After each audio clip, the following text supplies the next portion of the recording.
Hello students, I welcome you all in the class of ionic equilibrium. This is class number 3 or lecture number 3, and in today's class we will discuss acid and bases. In the previous two classes we have talked about the concept of electrolytes and Ostwald dilution law.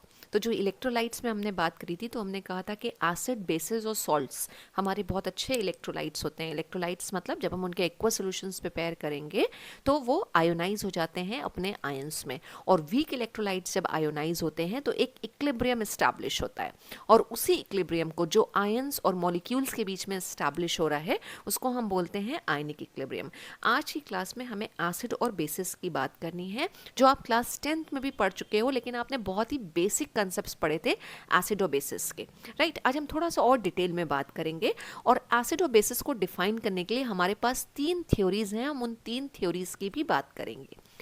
Acid और basis के जब हम बिल्कुल basic concepts की बात करते हैं जो आपने क्लास 10th में पढ़ा था, तो एसिड को वहाँ पे हमने किस तरह से डिफाइन किया था, अगर आपको याद हो तो हमने कहा था एसिड या एसिडिक सब्सटेंसेस वो सब्सटेंसेस होते हैं जिनके एक्वा सॉल्यूशंस जो हैं वो कुछ स्पेशल तरह की प्रॉपर्टीज शो करते हैं. क्या?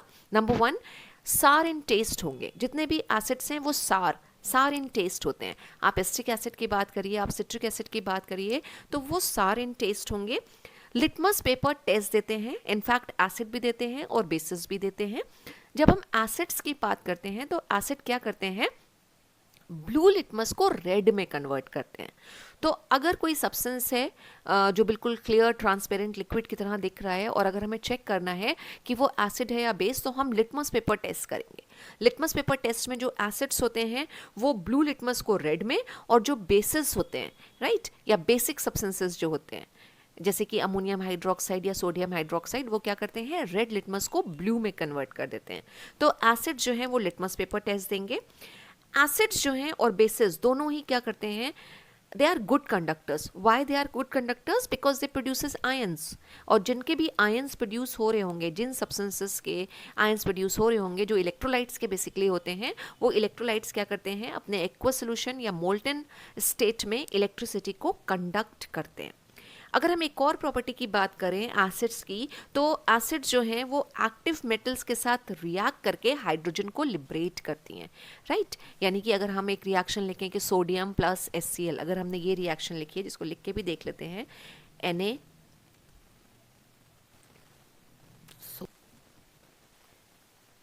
प्लस HCl, तो ये क्या करेंगे, इसमें से हाइड्रोजन को डिस्प्लेस करेंगे, और ये हो जाएगा NaCl प्लस H2. राइट, हम इसको बैलेंस कर लें तो 2Na plus 2HCl will give 2NaCl और H2. ये रिएक्शन आएगी. तो जो एसिड्स हैं जैसे कि HCl एक एसिड है, हाइड्रोक्लोरिक एसिड, जब ये Na के साथ, सोडियम मेटल के साथ, एक्टिव मेटल के साथ रिएक्ट करता है तो हाइड्रोजन गैस को डिस्प्लेस करेंगे. राइट, इसके अलावा जब हम बात करते हैं तो जो एसिड हैं वो क्या करते हैं, बेसिस को न्यूट्रलाइज करते हैं, और बेसिस क्या करेंगे, वो एसिड को न्यूट्रलाइज करते हैं. आपने रिएक्शन पढ़ी है कि अगर हम एक एसिड और बेस की आपस में रिएक्शन कराएं तो न्यूट्रलाइजेशन रिएक्शन आती है, और जो प्रोडक्ट आता है उसका वो क्या होता है, एक सॉल्ट और वाटर. जैसे फॉर एग्जांपल अगर हम ले लें NaOH जो सबसे कॉमन बेस है, उसकी रिएक्शन अगर आप HCl के साथ करा रहे हैं, यानी बेस और एसिड की रिएक्शन हो रही है, तो जो सॉल्ट बन के आएगा वो NaCl प्लस H2O. इस रिएक्शन को हम बोलते हैं न्यूट्रलाइजेशन रिएक्शन. बेसिस की जब हम टेस्ट की बात करते हैं तो बेसिस जो हैं वो बिटर इन टेस्ट होते हैं, और जो टच की बात करेंगे उनका थोड़ा सा सोपी टच होता है, सोप की तरह फील होंगे वो टच करने में. राइट, तो ये सारी बेसिक सी प्रॉपर्टीज थी एसिड और बेसिस की जो क्लास 10 तक आपने पढ़ी थी. अब हम एसिड और बेसिस को प्रॉपर थ्योरीज के हिसाब से डिफाइन करेंगे, और 3 थ्योरीज आती हैं. पहला है आर्हीनियस कंसेप्ट, दूसरा कहलाता है ब्रॉन्स्टेड लाउरी कंसेप्ट, और तीसरा जो है वो कहलाता है लुईस एसिड बेस कंसेप्ट या फिर थ्योरी. तो 3 थ्योरीज जो आ रही हैं इसकी वो हैं, number 1 Arrhenius theory, Arrhenius theory, और दूसरी है ब्रॉन्स्टेड लाउरी कंसेप्ट या फिर थ्योरी. 2 अलग अलग पर्सन हैं, ब्रॉन्स्टेड और लाउरी, उनके नाम पे इस थ्योरी का नाम है. और तीसरा है लुईस एसिड बेस थ्योरी. जो एसिड और बेसिस को डिफाइन करेगी, लुईस एसिड और लुईस बेस, तो उसे हम कहते हैं लुईस एसिड बेस थ्योरी या फिर कंसेप्ट। तो ये 3 थ्योरीज के हिसाब से हम एसिड और बेस को डिफाइन करेंगे, जिसमें एंशियंट या सबसे ज़्यादा पुरानी थ्योरी है आर्हीनियस थ्योरी या आर्हीनियस कंसेप्ट, जो किस तरह से एसिड को डिफाइन करती है। हम ये कहते हैं कि ये कहती है कि एसिड वो सब्सटेंसेस होते हैं जो प्रोटॉन को डोनेट करते हैं अपने एक्वस सोल्यूशन में, यानी कि हमेशा एक्वस सोल्यूशन की ही बात करती है ये थ्योरी या आर्हीनियस थ्योरी, कि अपने एक्वस सोल्यूशन में, यानी जब उनको वाटर में हम डिसॉल्व करेंगे तो ऐसे सब्सटेंसेस जो H+ आयन को डोनेट करते हैं वो कहलाते हैं हमारे एसिड, और जो OH- जिनको हम हाइड्रोक्सिल आयंस या हाइड्रोक्साइड्स आयन भी कहते हैं, अगर हाइड्रोक्साइड आयन डोनेट हो रहा है तो वो सब्सटेंसेस हमारे कहलाएंगे बेसिस। तो ये थ्योरी जो बात कर रही है वो एसिड को प्रोटॉन डोनर और बेसिस को हाइड्रोक्साइड या OH- डोनर बोल रही है। फाइन, तो as per Arrhenius theory all substances which give H+ ion, जिसको हम प्रोटॉन भी कहते हैं, when dissolve in water they are called acid and bases furnish hydroxyl ions, right. जैसे अगर हम बात करें HCl, ये क्या देगा H+ + Cl-। तो HCl जो है, अगर हमसे कहा जाए एक एसिड है, हम किस बेसिस पे बताएं, तो आर्हीनियस कंसेप्ट के हिसाब से हम इसको एसिड बोल सकते हैं, क्योंकि ये क्या कर रहा है, ये H+ या प्रोटॉन को डोनेट कर रहा है। सेम वे अगर हम NaOH की बात करें तो NaOH आयोनाइजेशन पे देता है Na+ + OH-। अब इसमें एक चीज़ बहुत इंपॉर्टेंट है कि ये इसके एक्वस सोल्यूशंस होंगे, यानी हमने सोल्यूशन प्रिपेयर कर रखे हैं, राइट। ये भी जो HCl है ये AQ एक्वस सोल्यूशन में ये क्या करेगा, प्रोटॉन डोनेट करेगा, और NaOH जो है वो हाइड्रोक्सिल आयन डोनेट करेगा, इसलिए NaOH को हम बोल रहे हैं बेस, राइट। और ये किस कंसेप्ट के हिसाब से आ रहा है, आर्हीनियस कंसेप्ट से आ रहा है। अब होता क्या है कि जो प्रोटॉन या H+ आता है एसिड में, वो क्या करता है, वाटर के मॉलिक्यूल, क्योंकि हमने यहाँ पे क्या कर रखा है, एक्वस सॉल्यूशंस बना रखे हैं, और अगर हम वाटर मॉलिक्यूल के स्ट्रक्चर में जाएं तो वाटर मॉलिक्यूल का आपने स्ट्रक्चर पढ़ा है, केमिकल बॉन्डिंग पढ़ी है, कुछ ये स्ट्रक्चर आता है वाटर मॉलिक्यूल का, और ऑक्सीजन के पास 2 लोन पेयर प्रेजेंट होते हैं, राइट। ये 2 लोन पेयर प्रेजेंट हैं, तो ये जो H+ आयंस हैं ये क्या करेंगे, वाटर मॉलिक्यूल के साथ कंबाइन कर जाएंगे, और बेसिकली जो एग्जिस्ट करते हैं तो वो H3O+ के फॉर्म में, जिसको हम क्या कहते हैं, हाइड्रोनियम आयन। तो H+ फॉर्म में नहीं मिलेगा हमें, या ये कहें कि एक्वस सॉल्यूशन में हमें H+ नहीं मिलता है, हमें मिलता है हाइड्रोनियम आयन।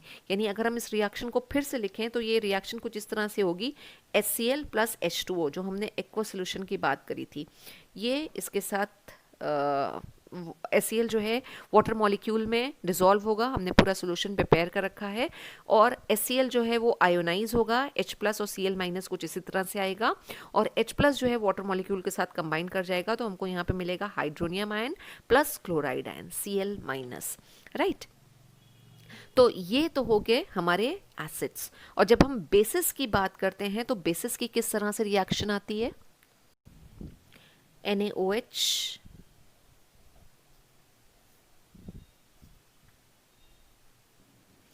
का हमने एक्वस सॉल्यूशन बनाया, और यहाँ हम डबल हेडेड एरो ज़रूर बना रहे हैं, लेकिन अभी हम इसका मतलब भी समझेंगे, Na+ और OH-, और यही हमारे पास एक और बेस है NH4OH, राइट।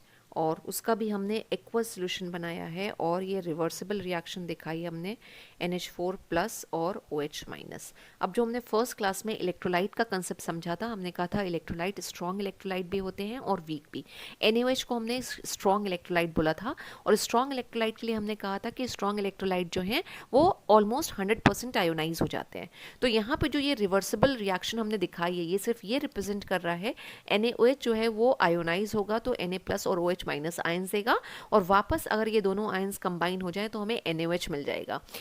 क्या इस रिएक्शन में इक्विलिब्रियम आएगा, या ये जो रिवर्सिबल रिएक्शन है ये इक्विलिब्रियम को रिप्रेजेंट कर रही है, तो द आंसर इज नो, क्योंकि एक स्ट्रॉन्ग इलेक्ट्रोलाइट में इक्विलिब्रियम कंडीशन नहीं आती है, स्ट्रॉन्ग इलेक्ट्रोलाइट पूरा का पूरा आयोनाइज हो जाता है।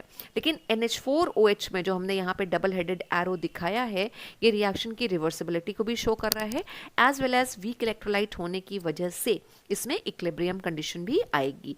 क्यों आएगी, क्योंकि NH4 जो है वो एक वीक इलेक्ट्रोलाइट है, तो NaOH को हम बोलते हैं स्ट्रॉन्ग इलेक्ट्रोलाइट जो 100% आयोनाइज हो रहा है, और NH4 जो है या अमोनियम हाइड्रोक्साइड जो है वो है एक वीक इलेक्ट्रोलाइट। इस कंसेप्ट ओल्डेस्ट कंसेप्ट तो है और बहुत अच्छा कंसेप्ट है, क्योंकि बहुत सारे सब्सटेंसेस को ये बहुत आसानी के साथ एसिड और बेसिस डिफाइन करता है। लेकिन हर थ्योरी और हर कंसेप्ट की तरह इसकी भी अपनी कुछ लिमिटेशंस हैं, यानी कुछ पॉइंट्स को, कुछ चीज़ों को ये एक्सप्लेन नहीं कर पाता। तो अगर हम इसके लिमिटेशंस की बात करें तो लिमिटेशंस क्या है, वन बाय वन देखते हैं इसको। पहला लिमिटेशन है कि for acid and basic properties presence of water is absolutely necessary. यानी अगर हमें किसी सब्सटेंस की एसिडिक और बेसिक प्रॉपर्टीज़ बतानी है तो जैसे पहले भी बात करी थी, एक्वस सोल्यूशन बनाना बहुत ज़रूरी है, सॉल्वेंट की प्रेजेंस बेसिकली बहुत ज़रूरी है, राइट। सॉल्वेंट की प्रेजेंस अगर नहीं होगी तो हम सब्सटेंसेस को एसिडिक और बेसिक की कैटेगरी में नहीं प्लेस कर पाएंगे। और सॉल्वेंट में भी हम जब बात करेंगे तो वाटर, राइट। अगर हमारे पास वाटर के अलावा कोई और सॉल्वेंट हमने यूज़ किया है, इस पॉइंट को ध्यान से सुन लीजिएगा कि अगर हमने नॉन एक्वस सोल्यूशंस की बात करी है, नॉन एक्वस सोल्यूशन का मतलब ये हुआ कि सोल्यूशन वाटर के अलावा किसी और सॉल्वेंट में प्रिपेयर किया गया है, तो हमारे सब्सटेंसेस जो हैं हम उन्हें एसिड और बेसिस की कैटेगरी में नहीं प्लेस कर पाएंगे। तो सब्सटेंसेस को एसिड या बेस बताने के लिए वाटर की प्रेजेंस जो है वो मैंडेटरी है। और साथ ही साथ अगर सब्सटेंस हमारा गैसियस फेज में हो तो क्या आर्हेनियस कंसेप्ट उसको एसिड या बेस कंसिडर करेगा, तो the answer is no, right. Gaseous phase में सब्सटेंसेस जो हैं वो एसिड या बेस कंसिडर नहीं होते। यानी ड्राई HCl की हम बात करें तो ड्राई HCl जो है वो तभी एसिड की तरह बिहेव करेगा जब डिसॉल्व इन वाटर हो। ड्राई HCl को हम कभी भी एक एसिड की तरह नहीं बता पाएंगे कि ड्राई HCl जो है वो एसिड की तरह एक्ट कर रहा है। तो I hope point number 1 clear है आपको कि अगर किसी सब्सटेंस को हमें एसिड या बेस बताना है तो उसका एक्वस सोल्यूशन ही हमें बात करनी होगी। एक क्वेश्चन आपने क्लास 10th में भी पढ़ा होगा कि dry HCl does not act as an acid. तो ड्राई HCl इसीलिए एसिड की तरह बिहेव नहीं कर रहा है क्योंकि वहाँ पे प्रोटॉन रिलीज नहीं हो पाएगा। प्रोटॉन की रिलीज के लिए एक्वस सोल्यूशन बनाना बहुत ज़रूरी है, तभी हाइड्रोनियम आयन आएंगे या तभी प्रोटॉन्स आएंगे। सेकेंड जो इसकी लिमिटेशन है वो है कि अगर हमारे पास मेटल के ऑक्साइड हो, जैसे कि कैल्शियम ऑक्साइड, मैग्नीशियम ऑक्साइड या फिर अमोनिया। अमोनिया भी हमें पता है कि अमोनिया जो है वो बेसिक इन नेचर होती है, लेकिन अगर हम आर्हेनियस कंसेप्ट के हिसाब से चलें और मेटल ऑक्साइड और अमोनिया को अगर हम बेसिस की कैटेगरी में रखना चाहें तो आर्हेनियस कंसेप्ट के हिसाब से तो हम उसको नहीं रख पाएंगे। फॉर एग्जाम्पल अगर हमारे पास कैल्शियम ऑक्साइड है, राइट, और अगर हम कह रहे हैं कैल्शियम ऑक्साइड एक बेस है, हम इसको किस तरह से डिफाइन करेंगे, तो जब तक ये हाइड्रोक्साइड आयन प्रोड्यूस ना करे, राइट, तो ये बेस नहीं होगा। तो मेटल के ऑक्साइड और सेम वे अमोनिया को भी अगर हम आयोनाइज करें तो अमोनिया के आयोनाइजेशन से जो है वो हाइड्रोक्सिल आयंस नहीं आएंगे। तो दोनों को हम बेसिस की कैटेगरी में नहीं रख पाएंगे क्योंकि आर्हेनियस कंसेप्ट क्या कहता है कि बेसिस वही है जो हाइड्रोक्सिल आयन को फर्निश करें। ठीक है, तो हम थोड़ा सा एक आर्टिफिशियल कंसेप्ट लेके चलते हैं। हम ये कहते हैं कि मेटल के ऑक्साइड को हमने वाटर में जब डिसॉल्व किया तो अब हम ये अज्यूम कर रहे हैं कि मेटल का ऑक्साइड जब वाटर में डिसॉल्व होता है तो वो क्या बनाएगा, मेटल का हाइड्रोक्साइड, कैल्शियम हाइड्रोक्साइड बन के आएगा। कुछ ये रिएक्शन होगी। अब कैल्शियम हाइड्रोक्साइड ज़रूर बेस की तरह बिहेव करेगा, राइट। और बेस कितना बिहेव करने का मतलब है, ये क्या दे रहा है, कैल्शियम आयंस देगा अपने एक्वस सोल्यूशन में और हाइड्रोक्सिल आयंस देगा। लेकिन सिर्फ अगर हम कैल्शियम ऑक्साइड को बोलें कि ये एक बेस है या नहीं, तो ये चीज़ जो है वो आर्हेनियस कंसेप्ट एक्सप्लेन नहीं कर सकता। इसी तरह से अगर नॉन मेटल के ऑक्साइड हो, जैसे कि कार्बन डाइऑक्साइड, अगर हम कार्बन डाइऑक्साइड की बात करते हैं तो कार्बन डाइऑक्साइड का अगर हमें नेचर बताना है क्या है, राइट, तो कार्बन डाइऑक्साइड में हमें कार्बन डाइऑक्साइड बेसिकली क्या होता है, एसिडिक इन नेचर होता है। नॉन मेटल के जितने भी ऑक्साइड्स हैं, चाहे कार्बन डाइऑक्साइड हो, चाहे सल्फर डाइऑक्साइड हो, चाहे फॉस्फोरस का ऑक्साइड हो, P2O5 फॉस्फोरस पेंटॉक्साइड जो कहलाता है, वो सारे के सारे जो ऑक्साइड्स होते हैं वो एसिडिक इन नेचर होते हैं। लेकिन अगर सिर्फ हमारे पास CO2 लिखा हुआ है और अगर हम इसका बोलना चाहें ये एसिडिक इन नेचर है, तो कार्बन डाइऑक्साइड से कोई भी प्रोटॉन नहीं आ रहा है, इसमें H प्रेजेंट ही नहीं है, तो अगर प्रोटॉन नहीं आ रहा है तो हम बोल ही नहीं सकते कि ये एक एसिड होगा, राइट। इसको भी हमें इनडायरेक्टली एक्सप्लेन करना पड़ेगा कि जो ऑक्साइड्स होते हैं नॉन मेटल्स के, वो पहले वाटर के साथ रिएक्ट करेंगे और फिर वो एसिड बनाएंगे। यानी अगर हम कार्बन डाइऑक्साइड की बात करें तो वो वाटर के साथ रिएक्ट होगा, वाटर के साथ रिएक्ट होकर पहले ये एक वीक एसिड बनाता है जिसको हम बोलते हैं कार्बोनिक एसिड H2CO3। अब ये कार्बोनिक एसिड जब डिसोसिएट होगा तो ये फिर हमें देगा 2H प्लस अपने एक्वा सोल्यूशन में। कार्बोनिक एसिड का भी हमने यहाँ एक्वा सोल्यूशन बनाया है, क्यों? क्योंकि ये पहला लिमिटेशन है कि वाटर की प्रेजेंस बहुत ज़रूरी है, प्लस CO3 और 2 माइनस, राइट।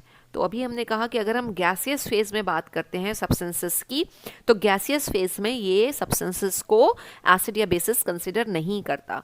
हमें क्या करना पड़ेगा? वाटर में सोल्यूशन बनाना है, तब कहीं हम बता पाएंगे कि इससे प्रोटॉन आ रहा है, इसलिए ये एक एसिड है। लेकिन फिर ये भी नहीं है। आप देखिए, वाटर के साथ रिएक्शन करके पहले हमने कार्बोनिक एसिड बनाया, तो कार्बोनिक एसिड को तो आर्हेनियस कंसेप्ट कह रहा है कि वो एक एसिड है, लेकिन कार्बन डाइऑक्साइड को अगर हम आर्हेनियस कंसेप्ट के हिसाब से बोलना चाहें कि वो एक एसिड है, तो हम नहीं बता सकते, क्योंकि कार्बन डाइऑक्साइड जो है वो H प्लस प्रोड्यूस नहीं करता है।